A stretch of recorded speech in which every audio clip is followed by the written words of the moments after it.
नमस्कार, मैं पायल मान्ना आज के दृश्य श्रव्य व्याख्यान माला में आप सभी का स्वागत करती हूँ। आज का हमारा विषय है भाषा की अवधारणा, चिंतन और वैचारिकी का परिप्रेक्ष्य। यह हमारे एनईपी और सीबीसीएस के पाठ्यक्रम का एक महत्वपूर्ण अंश रहा है और हम लोग हर साल लगातार इसी विषय पर चर्चा करते हैं। तो आज का हमारा विषय इसी पर है, तो हम इस विषय पर चर्चा करेंगे। भाषा की अवधारणा पर बात करने से पहले एक चीज़ पर ध्यान देना बहुत ही आवश्यक हो जाता है, जिसे हम चिंतन और वैचारिकी का संदर्भ मानकर चलते हैं, क्योंकि भाषा अपने आप में एक व्यापक संदर्भ है मानवीय संप्रदाय के लिए। साथ ही इस पर विचार रखने से पहले उसके चिंतन और वैचारिकी के संदर्भ को समझना आवश्यक हो जाता है। हमारे पाठ्यक्रम में भाषा विज्ञान के संदर्भ में जो भी जिन विषयों का चुनाव किया गया है वह हमें भाषा के बुनियादी पक्ष से जोड़कर रखते हैं।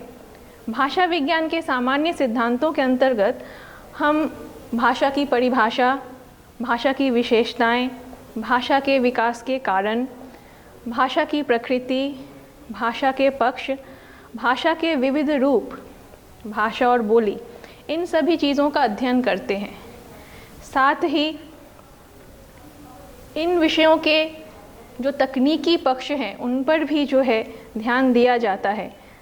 उदाहरण के तौर पर उद्देश्य, विभिन्न दृष्टियों से वाक्य रचना की प्रक्रिया, क्रिया की प्रधानता की दृष्टि से वाक्य, संरचनात्मक इकाई के रूप में वाक्य, अर्थ की दृष्टि से वाक्य के भेद इत्यादि। साथ ही वाक्य परिवर्तन भी है, अर्थ विज्ञान भी है, अर्थ की अवधारणा भी है और शब्द और अर्थ का संबंध भी है। इस संदर्भ में यह कहा जा सकता है कि इन विषयों पर बात करने से पहले हमें मुख्य रूप से भाषा की अवधारणा से जुड़ना होगा कि भाषा क्या है। भाषा की परिभाषा देते वक्त विभिन्न विद्वानों ने इस विषय पर अपने गंभीर मत रखे हैं और इन विषयों की एक विस्तृत व्याख्या हमारे सामने मिलती है, चाहे वो भारतीय आचार्य हो, चाहे वो पाश्चात्य विद्वान हो। भाषा विज्ञान के जो सामान्य सिद्धांत हैं उन्हीं के आधार पर हम भाषा की अवधारणा पर बात करते हैं।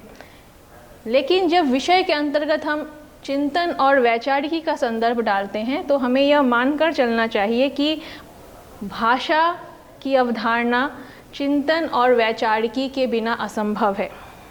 इसी विषय पर बात करते हुए हम यह देखेंगे कि सामान्यतः यह मानकर चलना चाहिए कि जो भाव की अभिव्यक्ति है उसके लिए जिस साधन का हम लोग इस्तेमाल करते हैं वो भाषा है। तो इस संदर्भ में हम यह कह सकते हैं कि भाव की अभिव्यक्ति के लिए प्रयुक्त विविध साधनों को भाषा कहते हैं। इस अर्थ में पशु पक्षियों की बोली भी भाषा है।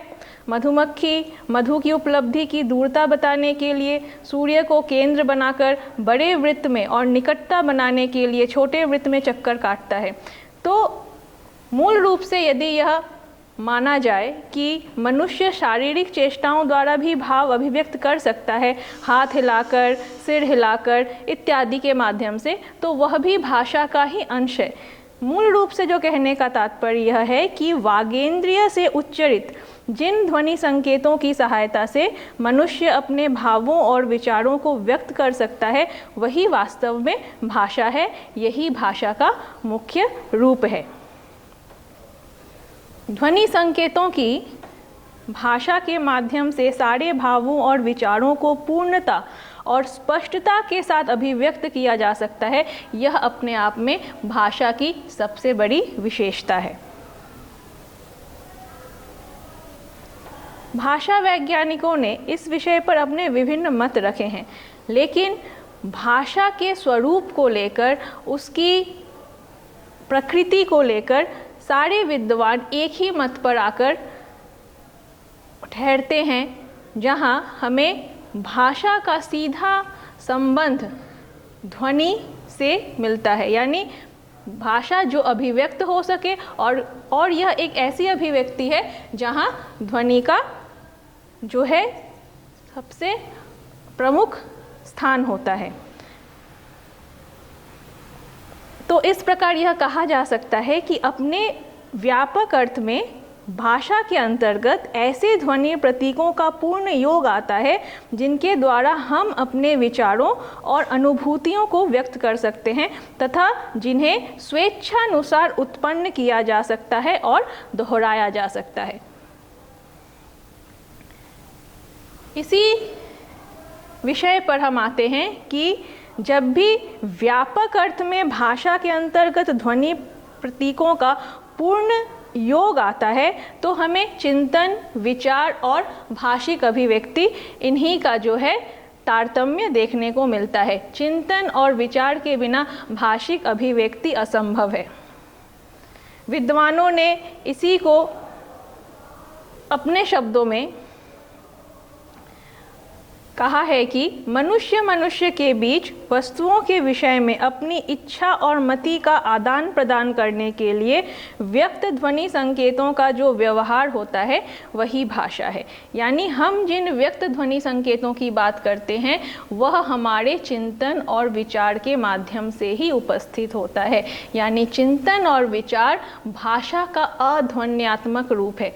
जब भी हम चिंतन और विचार की बात करते हैं तो हमारी जो अभिव्यक्ति है वो भाषा के माध्यम से ही उपस्थित होगी। इसके अलावा और कोई दूसरा रास्ता नहीं होता है मानवीय अनुभूति को अभिव्यक्त करने का। तो चिंतन और विचार का संदर्भ जब भी आएगा वह भाषिक अभिव्यक्ति से स्वतः जुड़ जाता है, इसमें कोई दो राय नहीं है।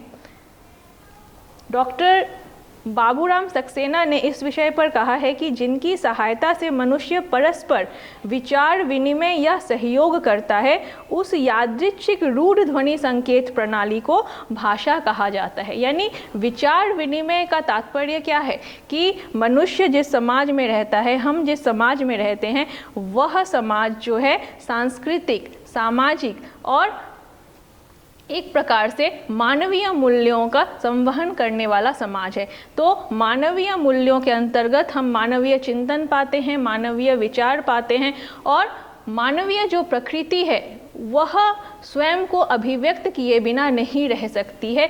यह सबसे बड़ा जो है कारण है भाषिक अभिव्यक्ति का।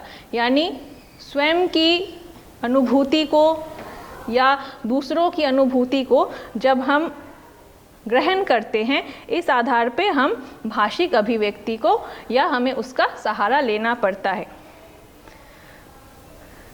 आचार्य देवेंद्र नाथ शर्मा ने भाषा विज्ञान की भूमिका में कहा है कि भाषा उच्चारण अवयवों से उच्चरित मूलतः प्राय यादृच्छिक ध्वनियों की वह व्यवस्था है जिसके द्वारा भाषा समाज के लोगों को आपस में जोड़ कर रखती है और विचारों के आदान प्रदान में जो है इससे हमें सहायता मिलती है। तो विचारों का आदान प्रदान क्यों आवश्यक है समाज में, इसे हम देखेंगे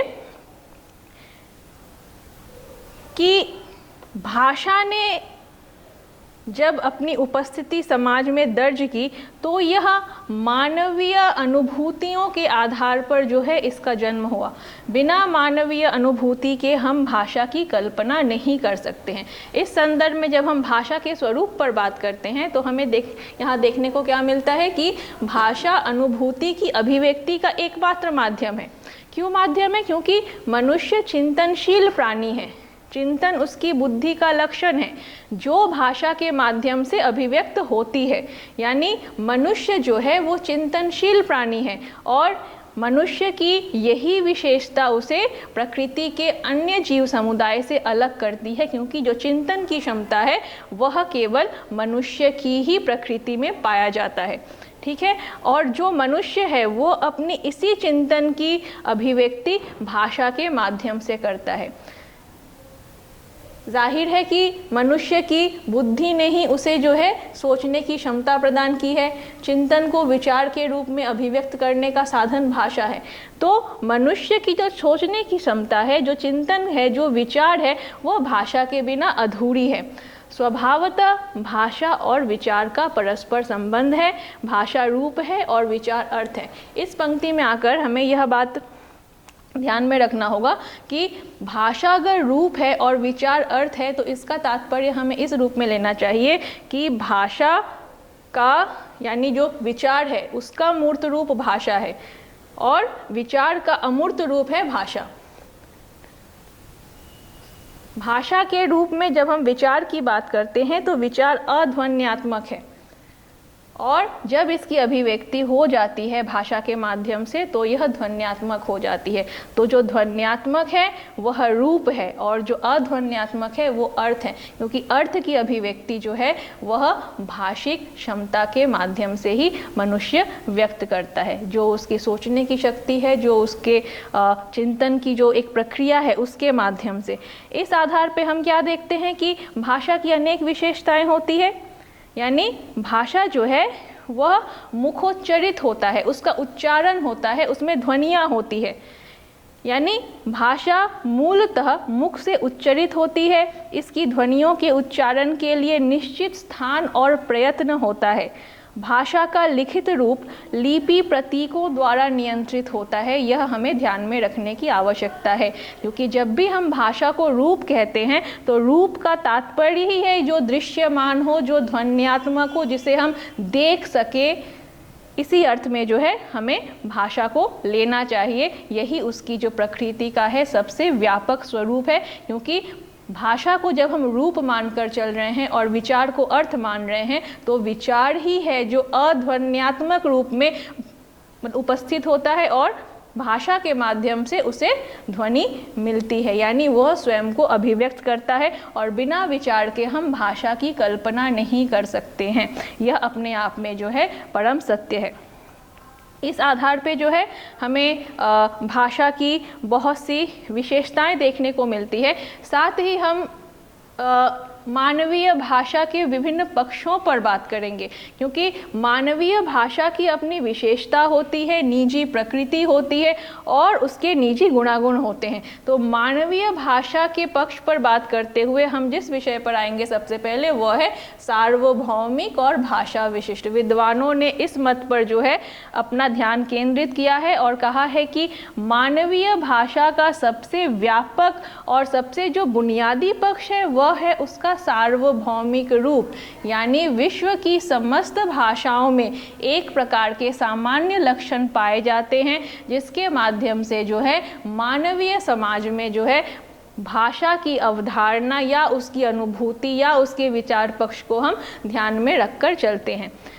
सार्वभौमिकता का तात्पर्य हमें इस अर्थ में भी लेना चाहिए कि भाषा यानी विश्व की अनेक भाषाओं में सभी भाषाओं के बीच का जो तारतम्य है वह एक है, यानी अभिव्यक्ति के केंद्र में विषय कुछ भी रहा हो, लेकिन उसकी जो संरचनात्मक है और जो उसकी एक प्रकार से कह सकते हैं कि मतलब बुनियादी पक्ष जिसको कहते हैं वह सार्वभौमता पर आधारित है, क्योंकि क्रिया, विशेषण, सर्वनाम इन सब चीज़ों का जो है इस्तेमाल होता ही है। भले ही उसका रूप भिन्न हो, भले ही उसकी जो संरचनात्मक प्रकृति है वो भिन्न हो, लेकिन सार्वभौमिकता का पक्ष जब भी आएगा तो भाषा के कुछ सामान्य लक्षण होते हैं जो कि विश्व की सभी भाषाओं में विद्यमान रहते हैं और निर्दिष्ट भौगोलिक क्षेत्र के हिसाब से उसमें जो है परिवर्तन होता रहता है या उसमें हमें जो है भिन्नताएं देखने को मिलती हैं।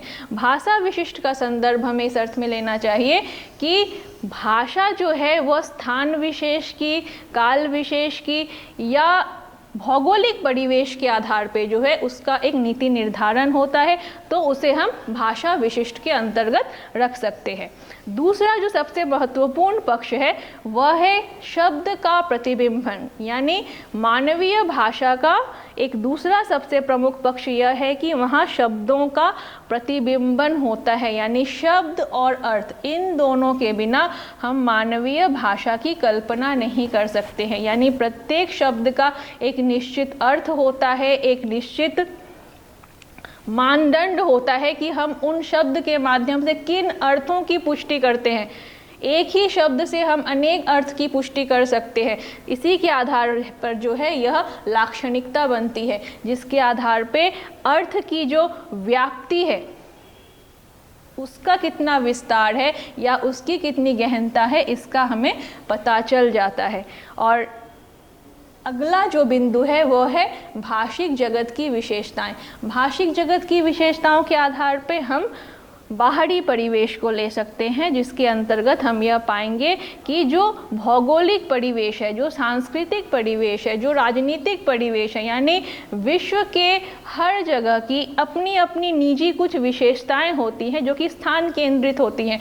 तो इन्हीं के आधार पे जो भाषागत भिन्नता उपस्थित होती है या उसकी जो उत्पत्ति का आधार होता है वह भिन्न होता है। तो भाषिक जगत की विशेषता के आधार पे हम इन पक्षों का जो है स्मरण करते हैं। इन्हीं 4 बिंदुओं के माध्यम से, यानी सार्वभौमिक और भाषा विशिष्ट शब्द का प्रतिबिंबन, लाक्षणिकता, भाषिक जगत की विशेषताएं, इनके आधार पर ही हम विश्व की सभी भाषाओं के अंतर्गत नानार्थकता पाते हैं, साथ ही समानता पाते हैं। कहने का तात्पर्य है कि भाषाओं के बीच जो भिन्नता है वह भिन्नता होकर भी हमें एकता का जो है एक पाठ पढ़ाती है। और कहने का यह अभिप्राय भी है कि भिन्न भाषाओं के अंतर्गत हम जिन भावों की अभिव्यक्ति करते हैं उसके माध्यम से जिन शब्दों का प्रतिबिंबन होता है, जिस लाक्षणिकता का हम चयन करते हैं, उसी के माध्यम से उसके अंतर्गत जो है समानता आती है और भिन्नता भी आती है। तो भिन्नता की बात करते हुए हम यह मतलब मानकर चलेंगे कि भौगोलिक भिन्नता, सांस्कृतिक भिन्नता ही जो है नानार्थकता का कारण बनती है और समानता के अंतर्गत हम मानवीय भावों को रख सकते हैं। तो मानवीय भाषा के पक्ष के अंतर्गत इन बिंदुओं के आधार पे जो निष्कर्ष निकलता है वह है शब्द के अर्थ का विस्तार, सामान्यीकरण और संप्रेषण। इसके आधार पे हमें यह मानकर चलना चाहिए कि मानवीय भाषा में जो अभिव्यक्ति की क्षमता होती है वह इन्हीं 3 बिंदुओं पर आधारित होती है। पहला है शब्द के अर्थ का विस्तार, दूसरा है सामान्यीकरण और तीसरा है संप्रेषण। जब तक शब्द के अर्थ का विस्तार नहीं होगा हमारी अभिव्यक्ति अधूरी होती है। सामान्यीकरण भी तभी संभव है जब शब्द के साथ उसके अर्थ का विस्तार होगा, तभी संप्रेषण संभव है। क्योंकि भाषा का मुख्य आधार ही है कि हमारी संप्रेषणात्मक क्षमता का प्रदर्शन, और यह केवल मानवीय समाज को ही प्राप्त है। यानी इसे हम प्रकृति द्वारा मनुष्य को दिया गया एक नैसर्गिक वरदान भी मान सकते हैं। भाषा की परिभाषा पर विभिन्न विद्वानों ने अपने मत रखे हैं। भाषा की प्रकृति पर बात करने तक अभी इन विषयों पर थोड़ा सा ध्यान देना आवश्यक हो जाता है कि भाषा की परिभाषा पर बात करते हुए महर्षि पतंजलि ने अपने विचार को हमारे सामने रखा है, जो इस रूप में है कि व्यक्तावाची वर्णा याशाम त इमे व्यक्तवाचा, अर्थात जो वाणी वर्णों में व्यक्त हो उसे भाषा कहते हैं। यानी वर्ण ध्वनि जो व्यक्त है, यानी जिसे हम सुन पा रहे हैं, समझ पा रहे हैं, यानी अव्यक्त है हमारा विचार, जो मन ही मन हमारे मस्तिष्क और मन में चलता रहता है, यह एक निरंतर प्रक्रिया है। इसी का व्यक्त रूप जो है वह भाषा है और यह वर्णों के माध्यम से ही वाणी पाता है। यानी भाषा की अभिव्यक्ति में सार्थक ध्वनियों का मेल आवश्यक हो जाता है। आधुनिक भाषा वैज्ञानिकों ने इसी पंक्ति की व्याख्या को आगे बढ़ाते हुए कहा है कि केवल वर्णों का समावेश ही नहीं, सार्थक वर्णों का समावेश ही भाषा कहलाता है। यानी जो मानवीय अभिव्यक्ति को एक निर्दिष्टता प्रदान करते हैं, एक गंभीरता प्रदान करते हैं, मूल रूप से कहा जाए तो उसे सार्थकता प्रदान करते हैं। यानी सार्थक ध्वनियों का समूह जो है वह भाषा कहलाता है। डॉक्टर भोलानाथ तिवारी ने भाषा की परिभाषा देते हुए लिखा है कि भाषा निश्चित प्रयत्न के फलस्वरूप मनुष्य के मुख से निस्सृत वह सार्थक ध्वनि समाविष्ट है जिसका विश्लेषण और अध्ययन हो सके।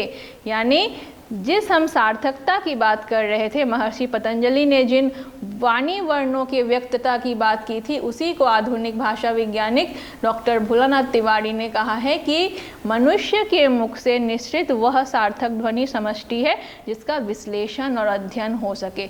यानी भाषा के अध्ययन में भाषिक अभिव्यक्ति का विश्लेषण और अध्ययन जहाँ हो सके, वही निश्चित रूप से हमें भाषा कहलाती है, या मतलब हम जिसे भाषा कहते हैं। यानी भाषिक अभिव्यक्ति के लिए जिस विश्लेषण की आवश्यकता होती है, जिस अध्ययन की आवश्यकता होती है, वह सार्थक ध्वनियों के बिना संभव ही नहीं है। तो इसी सार्थक ध्वनियों के समष्टि को हम भाषा कहते हैं, और इसका उच्चारण जो है मानवीय मुख से ही होता है। यानी मनुष्य बोल सकता है, जिसे हम बोल सके, सुन सके, समझ सके, यानी जिसका संपूर्ण स्वरूप जो है ध्वनि पर आधारित हो, सार्थक ध्वनि पर आधारित हो, वही भाषा का रूप होता है।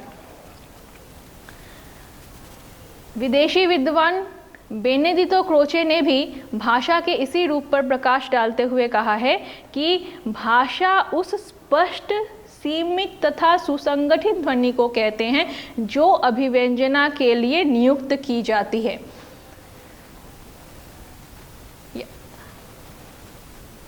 यहाँ हमें इस बात पर ध्यान देना चाहिए कि महर्षि पतंजलि ने जिन वाणी वर्णों के विषय में कहा था, डॉक्टर भोलानाथ तिवारी ने उन्हें ही सार्थक ध्वनि समष्टि कहा है, और विदेशी विद्वान बेनेडितो क्रोचे ने भी सुसंगठित ध्वनि की संज्ञा के माध्यम से यह बताने की कोशिश की है कि भाषा का जो रूप है वह पूर्णतः ध्वन्यात्मक होता है। ध्वनि के आधार पर ही हम अभिव्यंजना कर सकते हैं, और यह मानवीय प्रकृति है कि अभिव्यंजना के लिए भाषा ही आवश्यक होती है मूल रूप से, और कोई अन्य उपाय यहाँ नहीं किया जा सकता है।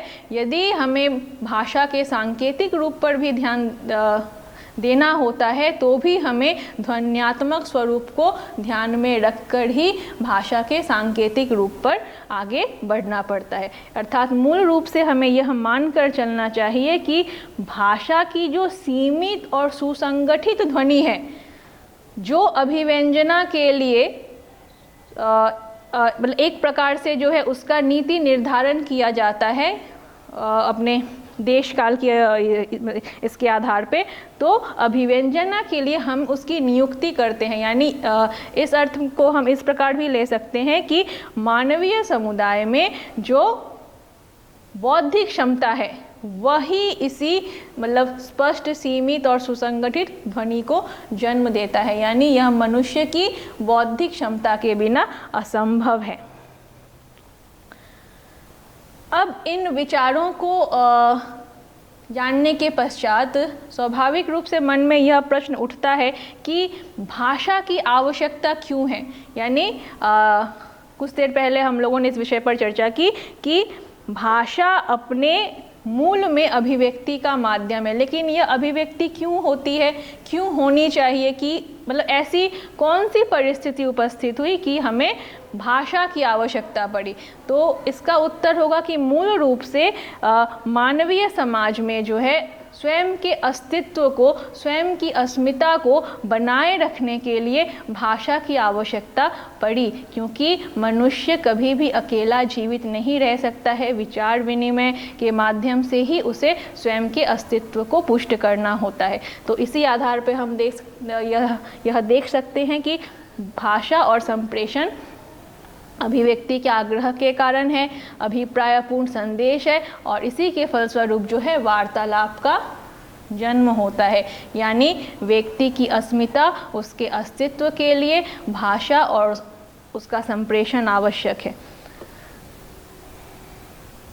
भाषा का एक सामाजिक आधार भी है। इस पर जाने से पहले भाषा की कुछ प्रमुख विशेषताओं पर थोड़ी सी चर्चा ज़रूरी हो जाती है, जहाँ पे हम यह देखते हैं कि भाषा में दो मूलभूत इकाइयाँ होती है, जिसे हम लोग ध्वनि और शब्द कहते हैं। ध्वनि जो है वह भाषा की न्यूनतम इकाई है। ध्वनि या ध्वनियों से बनी बड़ी इकाई को हम शब्द कहते हैं। यह भाषा की न्यूनतम सार्थक इकाई है। हिंदी भाषा में भी इसी प्रकार की ध्वनियाँ हैं। अगर हम यह मानकर चले कि इन दो मूलभूत ध्वनियों के माध्यम से ही भाषा में एक व्यवस्था आती है तो अतिशयोक्ति नहीं होगी, क्योंकि अगर यह देखा जाए तो भाषा अपने आप में एक व्यवस्था है, भाषा अपने आप में एक संपत्ति है जिसका अर्जन मनुष्य द्वारा किया जाता है। यानी एक व्यक्ति भाषा का व्यवहार करके अपने भावों और विचारों को दूसरों तक पहुंचाता है। वक्ता जो संदेश देना चाहता है, श्रोता यदि वही संदेश ग्रहण करता है, तब भाषा का संप्रेषण कार्य सफल हो जाता है, जिसे हम लोगों ने इस स्लाइड में देखा कि अभिव्यक्ति का आग्रह, अभिप्रायपूर्ण संदेश और वार्तालाप। यानी इसी पारस्परिक जो बोधगम्यता है वह भाषा की अभिव्यक्ति के लिए या भाषिक अभिव्यक्ति के लिए अनिवार्य है, और ये वक्ता और श्रोता एक भाषा के माध्यम से जो है वो समाज से जुड़ते हैं। यानी भाषा इस भाषाई समाज की संपत्ति होती है और भाषा किसी एक व्यक्ति की संपत्ति नहीं होती, वह भाषा को भी अपने तक सीमित नहीं रख सकता। यानी जो परस्पर विचार विनिमय है, जो मतलब अभिप्रायपूर्ण संदेश है, जो अभिव्यक्ति का आग्रह है, वह व्यक्ति की निजी संपत्ति होते हुए भी वह सामाजिक है, क्योंकि व्यक्ति अकेला जीवित नहीं रह सकता। उसके अस्तित्व के लिए, उसकी अस्मिता के लिए जो है भाषा और उसका संप्रेषण आवश्यक है, जो उसे वार्तालाप के माध्यम से मिलता है। तो इस प्रकार यदि यह कहा जाए कि बाहरी जगत से स्वयं को जोड़ने की जो एक प्रक्रिया है, जो एक चाह है, वह सामाजिक क्रियाकलापों के माध्यम से उपस्थित होती है। वह इन भाषाई समाज को संस्कृति के जो एक मतलब वहन का आधार है, यह उससे जोड़ता है। यानी सामाजिक जीवन के प्रत्येक क्षेत्र में उसकी अस्मिता के लिए, उसके अस्तित्व के लिए भाषा और उसका संप्रेषण जो है वह आवश्यक है। तो इस प्रकार से हम भाषा के सामाजिक आधार पर आते हैं, जहां हम क्या देखते हैं कि मनुष्य एक सामाजिक प्राणी है और इसी आधार पे भाषा व्यक्तित्व के विकास का आधार है और भाषा संस्कृति की पोषिका है। यानी व्यक्ति विशेष की निजी संपत्ति न होते हुए भाषा जो है एक सामाजिक संपत्ति है। यानी व्यक्ति विशेष के व्यवहार के अलावा भी उसका जो सामाजिक पक्ष है वही सीधे तौर पे भाषा को मनुष्य की जो मतलब एक प्रकार से अस्मिता है और या मतलब उसके जो मतलब जो अस्तित्व की धारणा है उससे वो जोड़कर देखता है। और इसी अस्तित्व और अस्मिता के साथ जो है भाषा की जो संस्कृति है वो जुड़ती है। यानी भाषा व्यक्तित्व के विकास का आधार है और साथ ही भाषा संस्कृति की पोषिका भी है, क्योंकि ज्ञान विज्ञान का भंडार साहित्य भाषा के माध्यम से ही पीढ़ी दर पीढ़ी आगे बढ़ती है। और इस प्रकार से यदि देखा जाए कि भाषा व्यक्तित्व के विकास का आधार भी है और इसके माध्यम से जिन दो बिंदुओं पर हम आते हैं वह है चिंतन के माध्यम से व्यक्ति की निजी भूमिका, भाषा सामाजिक व्यवहार है।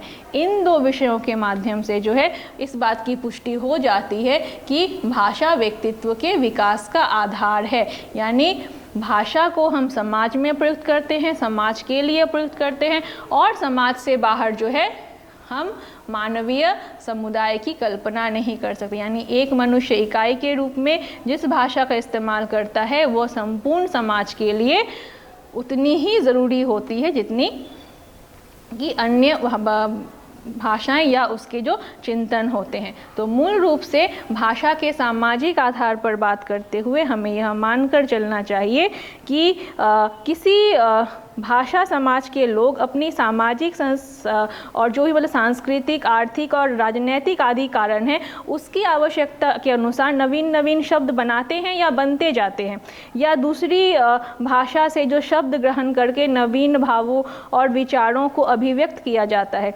इससे भाषा की जो शाब्दिक जो संपदा है वह बढ़ती है और साथ ही भाषा समर्थ भी होती है। तो हमें भाषा के सामाजिक आधार पर ही ध्यान देना चाहिए और इसी विषय को मतलब एक प्रकार से जो है भाषा की जो मतलब एक प्रकार से उसकी जो एक प्रवाह है और मतलब उसकी जो मतलब अविच्छिन्नता है, इस पर जो है हमें अपना ध्यान केंद्रित करना चाहिए।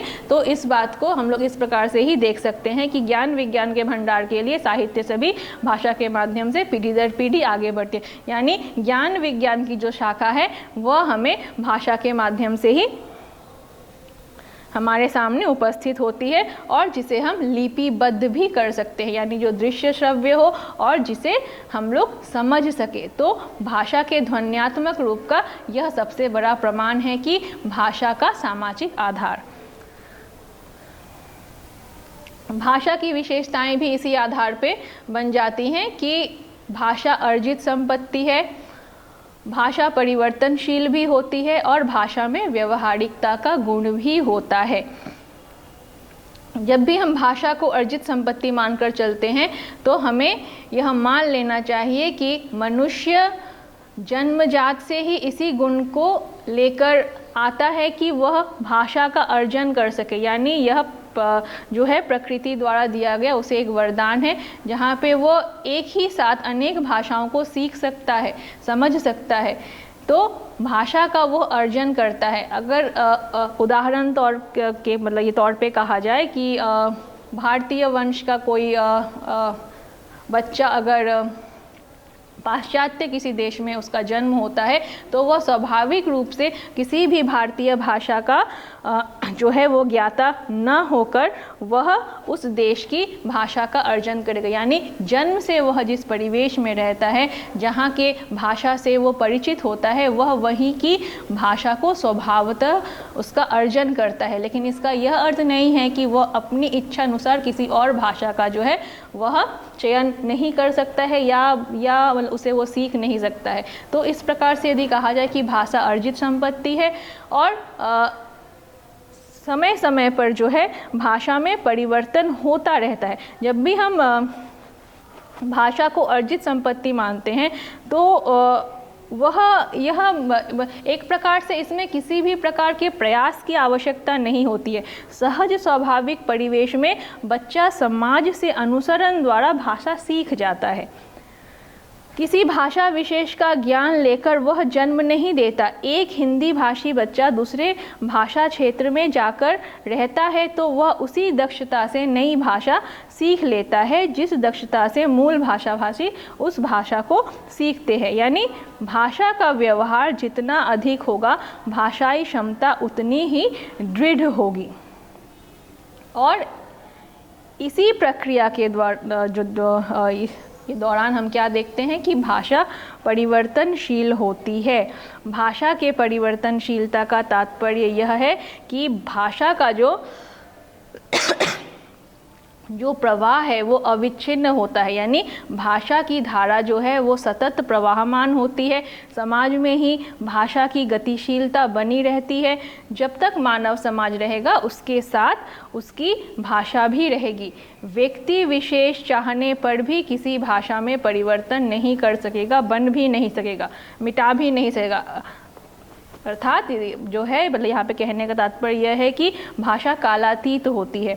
किसी उक्ति का प्रभाव क्षेत्र जो है वो काल विशेष तक सीमित नहीं होता, उसका प्रभाव और महत्व जो है वो चिरकालिक होता है। देश काल भेद से जो है भाषा का जो रूपांतरण है उसमें मात्र जो है भिन्नता आती है, यानी भाषा के रूपांतरण यानी उसके जो बाहरी पक्ष में जो परिवर्तनशीलता है वह हमें गोचर होती है। और इसी को हम भाषा में व्यवहारिकता का गुण भी मानकर चलते हैं, यानी जो भाषा होती है वो सहज होती है, वो हमेशा जटिलता से जो है सरलता की ओर उसका गमन होता है। तो इस प्रकार से भाषा एक सामाजिक संपत्ति है और भाषा की जो परिवर्तनशीलता है, उसकी जो प्रवाहमानता है, उसके आधार पर हम यह देखते हैं कि भाषा स्वभावतः स्वतंत्र होती है और स्वाभाविक रूप से जो है भाषा का प्रवाह भी अविच्छिन्न होता है। नोम चॉम्स्की ने भाषा की इसी विशेषता को ध्यान में रखते हुए उन्होंने अपनी एक थ्योरी के माध्यम से कुछ बिंदुओं पर जो है मतलब विशेष बातचीत की है। वो एक महत्वपूर्ण लिंग्विस्टिक हैं। जिसे हम Chomsky theory of language acquisition के नाम से जानते हैं, जिसके अंतर्गत वो यह बताते हैं कि biological determined process, universal grammar और इनेट, यानी यह जो भाषा की जो अर्जन क्षमता है, जिसे हम अर्जित वस्तु कहते हैं, वह मनुष्य में भाषा सीखने की नैसर्गिक शक्ति है, जिसे हम लोग बायोलॉजिकल डिटरमाइंड प्रोसेस के अंतर्गत रखते हैं, यानी यह जन्मजात होती है। यानी जिस विषय पर अभी हम लोगों ने बातचीत की कि एक ही साथ व्यक्ति अनेक भाषाओं का जानकार हो सकता है, वह जिस परिवेश में जन्म लेता है, जहाँ वो पलता बढ़ता है, वहाँ की भाषाओं की जानकारी के साथ साथ वो अन्य भाषाओं की भी का वो जानकार हो सकता है, वह भी उसकी इच्छा अनुसार।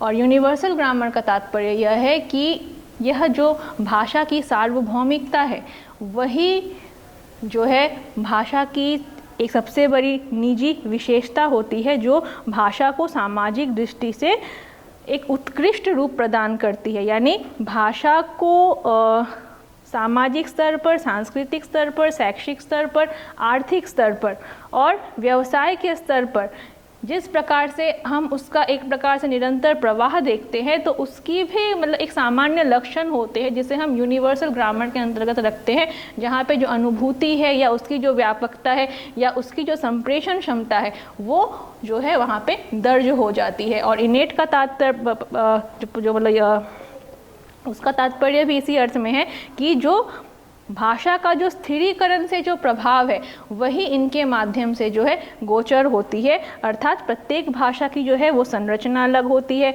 भाषा संप्रेषण का मौखिक साधन है। इन सब के बावजूद भी भाषा की जो एक प्रकृति है, जिसका हम अर्जन करते हैं, उसे सीखते हैं, उससे निरंतर जुड़ते हैं, तो यह मानवीय मस्तिष्क की ही विशेषता है। इसी के आधार पे जो है नॉम चॉम्स्की ने अपने लैंग्वेज एक्विजिशन की जो मतलब थ्योरी है वो हमारे सामने रखी है। और इसी को वो आगे बढ़ाते हुए कहते हैं कि जो इनेट एबिलिटी है, इम्पोर्टेंस ऑफ एनवायरनमेंट है, जैसे हम मतलब सार्वभौमिकता के अंतर्गत अभी देख रहे थे, फिर रिलेशनशिप्स ऑफ लैंग्वेज, यानी विश्व की मतलब सभी भाषाओं के साथ एक दूसरे का जो मतलब तारतम्य है, उसके आधार पे, और लैंग्वेज एक्विजिशन डिवाइस, जिसे हम इन शॉर्ट लैड भी कहते हैं। तो इन सब चीज़ों के आधार पे जो मूल रूप से कुछ बिंदु भरकर सामने आते हैं, वह यह है कि भाषा जो है वो स्थिरीकरण से प्रभावित होती है, भाषा का स्वभावतः रूप स्वतंत्र होता है, भाषा अर्जित वस्तु होती है, भाषा में उत्पादन की क्षमता होती है, और भाषा का जो प्रवाह है वो अविच्छिन्न होता है। इन कुछ विषयों के आधार पे नॉम चॉम्स्की आगे कहते हैं कि इसी लैंग्वेज एक्विजिशन डिवाइस के अंतर्गत हम भाषा की प्रकृति को समझ सकते हैं। और इस प्रकृति को समझने के लिए उन्होंने इसके दो भाग किए हैं। एक है जिसको हम लोग मतलब सरफेस जो स्ट्रक्चर है वो कहते हैं, और एक है डीप स्ट्रक्चर। यानी सरफेस स्ट्रक्चर जो है वो भाषा का रूप पक्ष है, और डीप और जब हम इस डीप स्ट्रक्चर पर बात करते हैं वो है भाषा का अर्थ पक्ष। यानी according to Chomsky, surface level structures people only acquire knowledge of sounds and words of language, but they are unable to understand its meaning, they fail to explain the meaning of that word in detail. यानी ऊपरी तौर पे अगर कोई व्यक्ति अपनी किसी भी भाषा की जानकारी के आधार पर उसे समझने की कोशिश करे, यानी जिन सामान्य अर्थों को भी वो लेना चाहे, अगर उसे वो समझने में असमर्थ होता है, तो वह उसका सरफेस स्ट्रक्चर है। यानी फूड, ड्रिंक्स, मॉम, डैड, यानी इन सभी चीज़ों को वो ऊपरी तौर पर समझ सकता है, लेकिन अगर उसकी अभिव्यक्ति में उसे कठिनाई हो तो वह उसके जो है भाषिक क्षमता को स्पष्ट करता है। और डीप स्ट्रक्चर के अंतर्गत हम क्या देखते हैं कि in the deep level children begin to understand the meaning of words and sounds and become able to explain them in detail. यानी बुनियादी जो पक्ष होता है वो भाषा का, वह यह है कि यह जन्मजात एक गुण है जो बच्चा अपनी परिवेश से उसे जो है वो ग्रहण करता है, और लिंग्विस्टिक डेवलपमेंट में इसी जो है एक मैच्योर लेवल के रूप में हमारे वो सामने लाता है। तो यानी भाषा को जो मतलब सीखने का जो एक गुण होता है वो इसी लैड की थ्योरी पर आधारित होता है, जिसे हम लोग उसको सरफेस स्ट्रक्चर और डीप स्ट्रक्चर के रूप में हम अपने सामने रखते हैं। तो भाषा पर बात करते हुए निष्कर्ष रूप से यह बात हमें ध्यान में रखना चाहिए कि भाषा पर या मतलब उसकी जो मतलब भिन्नताएं हैं, जो परिवर्तनशीलता है, इन सब के बावजूद भी जो एक भौगोलिक प्रभाव है, ऐतिहासिक प्रभाव है, सांस्कृतिक प्रभाव है, साहित्यिक प्रभाव भी है और वैज्ञानिक प्रभाव भी है, तो इनके आधार पर जो है भाषा का निरंतर प्रवाह होते रहता है और इसी प्रवाह के माध्यम से उसका विकास भी होते रहता है। तो विकास की इस प्रक्रिया में जो है भाषा निरंतर समृद्ध होती जाती है और भाषा वैज्ञानिकों ने हमेशा या मतलब समय समय पर इसी बात की पुष्टि की है कि भाषा अपने आप में जो है वो अभिव्यक्ति का सबसे सरल लेकिन अपितु गहन माध्यम है। धन्यवाद।